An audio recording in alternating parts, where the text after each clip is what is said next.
ہزاروں سال پہلے جب زمین پر نہ شہر تھے، نہ محلات، نہ کوئی لکھی ہوئی زبان، صرف خاموشی، جنگل اور انسان کا خوفزدہ دل۔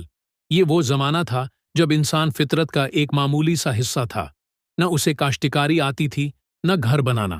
دن کو وہ شکار کے پیچھے دوڑتا، رات کو کسی درخت یا غار میں چھپ کر سو جاتا۔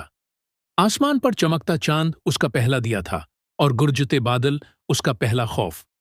وقت گزرتا گیا، انسان نے زمین کی زبان سمجھنا شروع کی، پتھروں کو رگڑ کر آگ جلانا سیکھا، اور وہ لمحہ انسانیت کے سفر کا پہلا قدم تھا۔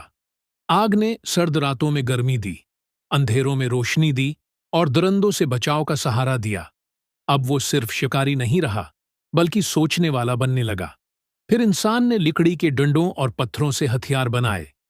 اس نے جانوروں کو قابو کیا، ان سے سواری لی، دودھ لیا، گوشت کھایا۔ کچھ انسان دریاؤں کے کنارے آباد ہونے لگے، کیونکہ وہاں زمین زرخیز تھی۔ یہی وہ لمحہ تھا جب انسان نے بیج بویا، پانی دیا، اور پہلی فصل کاٹی۔ زراعت کا آغاز ہوا، اور غاروں سے نکل کر انسان نے جھونپڑیاں بنائیں۔ وقت کے ساتھ ساتھ انسان نے گروہوں کی صورت میں رہنا سیکھا۔ یہ گروہ قبیلے بن گئے، جن کے سردار اور قانون تھے۔ عورتیں کھانا پکاتے، مرد شکار کرتے، بچے کھیلتے۔ زندگی سادہ تھی، مگر جدوجہد سے بھری۔ ہر روز زندہ رہنا ایک کامیابی تھی۔ پھر اللہ نے اپنے نبی بھیجے تاکہ انسان کو راستہ دکھایا جائے۔